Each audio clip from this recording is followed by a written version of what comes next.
Morning, search fans. We're back. We're going to find history. I'm taking you with me.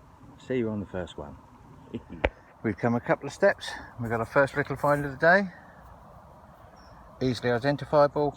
Just a little bit of a fragment of a thimble. Be nice to find the rest of that. That looks quite old. We'll have a quick search, shall we? See if we can find the rest of it.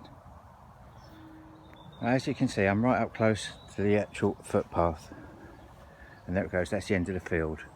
So I've just started doing that one. I found a little bit of the thimble. I've come along and I've come along and I've come along. My bag's just tucked away, hanging up down there. So we're 10 foot in. Boom. Right next to the footpath. How many times have I walked past that? How many times have I walked past that? Toasted, but hammered. Let's have a look, see if we can ID it. Wow, how cool. Here he is. Good morning, sir. I would have said that was a long cross, which would make it a Henry, I believe. Do not quote me. Time will tell. Hammered. Second hole. Boom. Oh, sometimes things just go right. Lovely.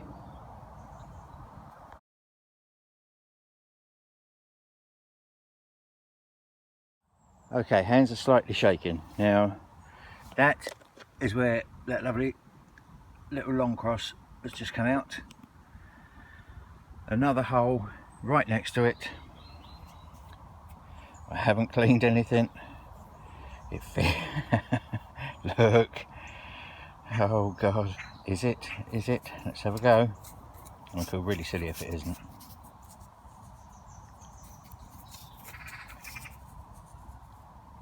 I think it is. I think it's another one. I've never had two together. Let's give it a quick clean. Okay, it's not hammered silver. It doesn't feel like copper. It's too strong. So it's possibly bronze, which would make it a Roman. Very thin. And they don't really hammer bronze that much, but not that thin anyway, because it splits. I don't know. A mystery. Cool mystery, but a mystery.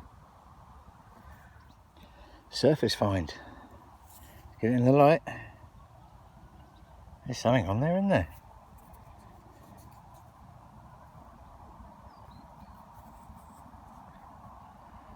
We're rocking it today.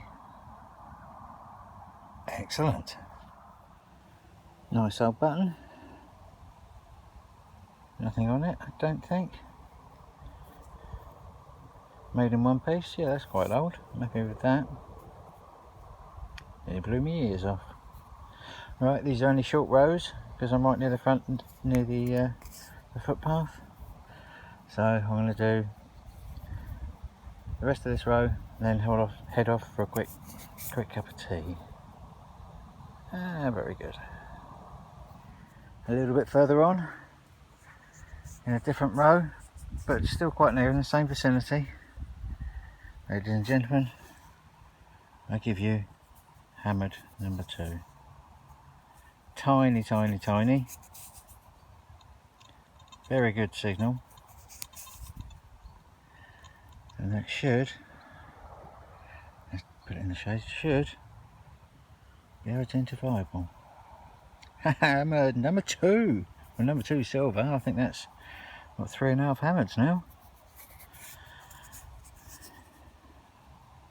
Oh, I'm happy with that. Fantastic. Try and get it focused for you. Well, I'll photograph it back at the ranch for you anyway, and we'll get it ID'd, cleaned up. It's a bit bent. Maybe we can get that straightened. Maybe not. We'll have a look. Happy days. We have a big lump of shiny. Don't know what that is. It's big. Let's give it a quick clean up and see what we got. Curious. Well, giving it a little clean up, I'm still none the wiser. See what we can make out. Is it a St. Christopher? Is that a figure with somebody on the back, on his back, which would make it a St. Christopher, wouldn't it?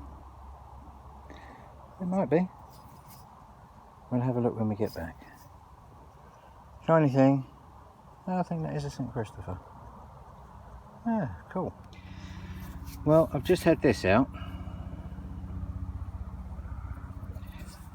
and I've seen videos of people getting really excited about these, thinking they're all kind of nice and old, and they're really nice mounts and stuff. Cops are coming back again. But I've found too many of them on this field to think they're anything other than furniture fittings. With the curvature and everything else, I don't think they're that exciting. So much so that I didn't film it. But I'm very next door, in the very next hole. That's where that came out, so I'm 2 paces away. What do you reckon? Button or coin? Button or coin? Let's have a look together. Hang on, let's put that back in my pocket. Button. Ta-da! It's a button. Doll. Coin would have been nice, wouldn't it? But it's not. Walking back to the ranch, eating a Kentish apple straight off the tree. We had a lovely morning. We've had a few hammers. We haven't found one milled coin today, just hammers. Oh, hard life, isn't it? And that interesting, maybe silver, maybe not silver, maybe St. Christopher, maybe not St. Christopher. When we get back to the ranch, we have a clean up and we have a good look. I'll see you back then. I'm going to enjoy my apple. See you later. Watch again. We'll go through what we found. That's all of the scrap, a few buttons, bits of lead, odds and sods. There's that, which I think is a furniture mount. Other people call them, I think they're leather mounts. I'm not too sure. I'm not convinced. I think they're furniture mounts I found. So I think this is the 4th, maybe even the 5th one that I found. I've not even bothered to give it a clean. I think that's come off of a bit of furniture at some point. This, in the certain lights, you can just about make out the ghost of a head and a little figure. It's an old bronze Roman, toasted. You'd never be able to identify that. Nice old buckle, cleaned up okay. Happy with that. That's come off somebody's breeches once upon a time, I would have said. Very nice. I haven't tried to move the pins, so we'll just keep that as it is. It's an old St. Christopher. You can see the man with his staff and a little person on his back. I think there was something on that side once upon a time. Not silver. It would have been nice if it was silver. It's a nice thing nevertheless. Nice St. Christopher. Nice old fixed shank button. I like that, that's nice. It would have been nice if it was a bit more patterned. There may have been something on there once upon a time. I thought it was a coin when it first came out. But obviously, no, just a button. This half, just about make on it is an old half Jetton. And there we go. Just about make it. It's just a faint ghost of a pattern on it. So we'll have a quick talk about, there you go, that's an Edward I penny, chopped to pieces. Very nice on that side, very nice condition it would have been if it was complete. And this, remember it was bent, now I didn't try and straighten it. That's an Edward I farthing, and there's the other part of it there. I'll zoom into it. I will tell you what happened. As we were sitting there and I was cleaning away yesterday evening, cleaning away, and somebody, Frank the detector puppy, thought it'd be a good idea to run off with it, and that's how it came back. So Frank the detector puppy decided to wreck my lovely Edward I silver farthing. But let's have a quick chat about the life of Edward I. There we go, that little fella there, hope you can see him. That's our Edward I. Became king in 1272. talked with a lisp, but he couldn't say anything because he was king.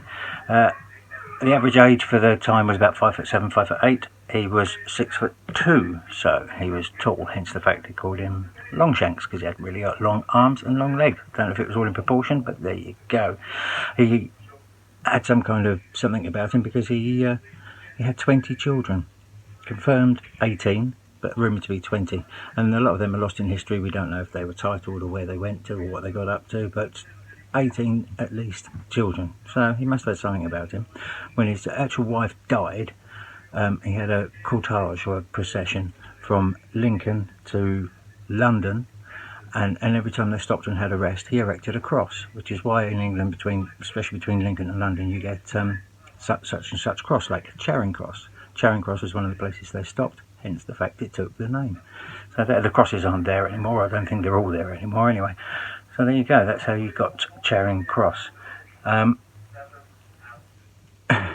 He didn't like the Scots, Hammer of the Scots he was known as.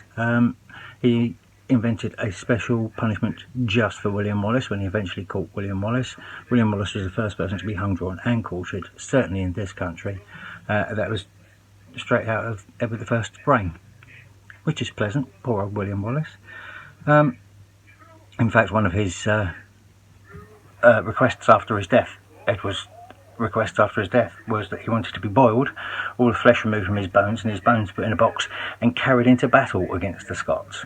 It didn't happen, but that was one of his requests. So there you go. One good thing about him, or one of the good things about him, is that he did popularise Easter eggs, and I like an Easter egg. In 1290, he covered 450 eggs in gold leaf and gave them out as presents. So that's not such a bad thing. So Edward I, bit of a case, lots of children, but had a sweet tooth. Can't really go wrong, can you? Cheers for watching. I'll see you on the next one.